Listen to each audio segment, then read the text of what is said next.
So let's learn more in this video. Okay, this topic has come from the measures of central tendency. As you know, the three measures are mean, median, mode. There are some more measures also, but we are going to focus on mean, median and mode. So mean and median are covered before this, and in this video we are going to cover mode. Very easy. Mode is nothing but maximum occurrence of the number.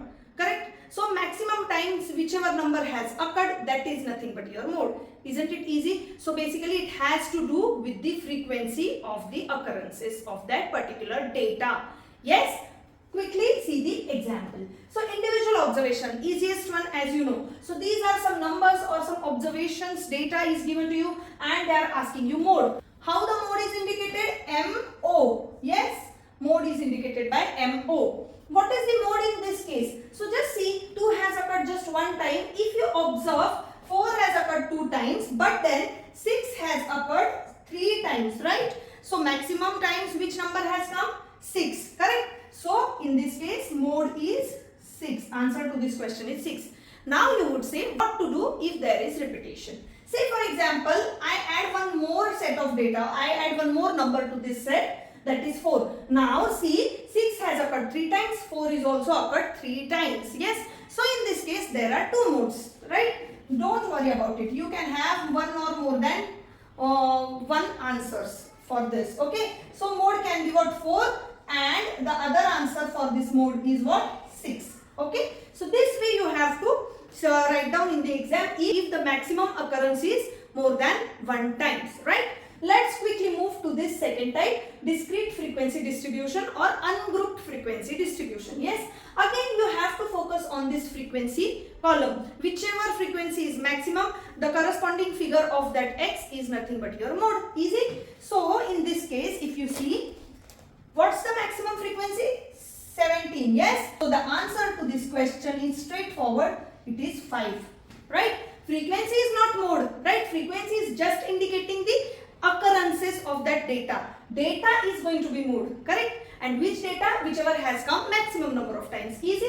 Now say if I add one more record to this, say 6, and I take it as again 17, then in that case mode is going to 5 and 6, correct? Okay, very easy. Now let's move to this third type, grouped frequency distribution, right? This is also very easy.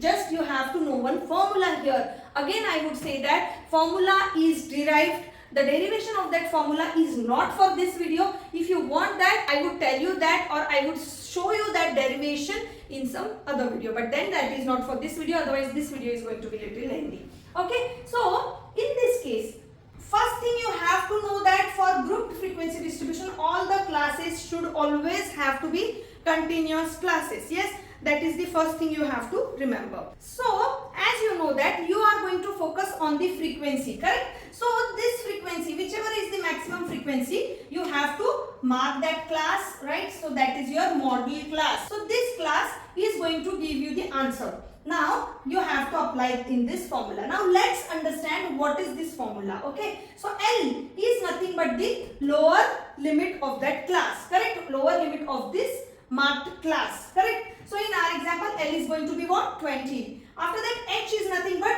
height or size of the class interval. You have seen this H in the median also. So, H is nothing but 10, right? You can see that 30 minus 20 is 10. So, this gives you one more important prerequisite, that is the class interval should be constant for all the classes, correct?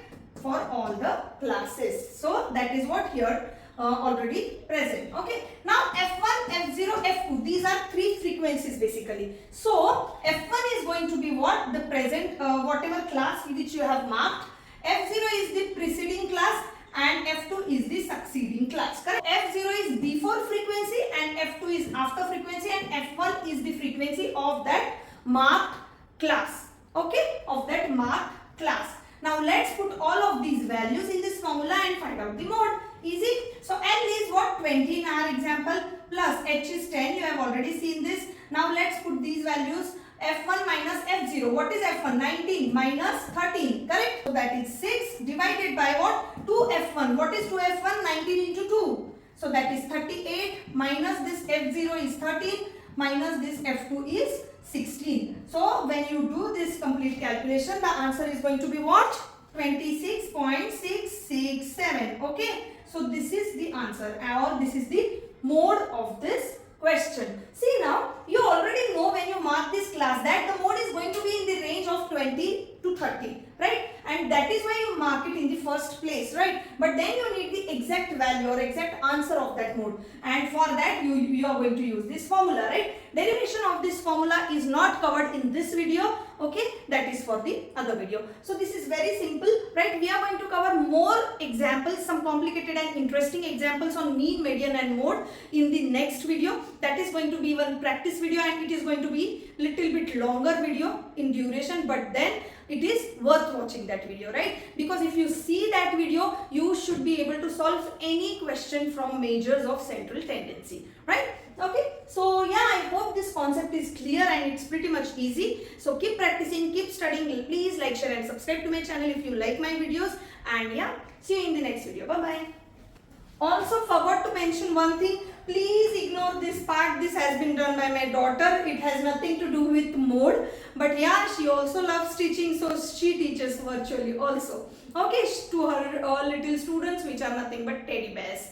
Alright, so just ignore this part, okay? I mean, I didn't want to hurt her, that is why I didn't erase it immediately. Yeah, see you. Bye bye.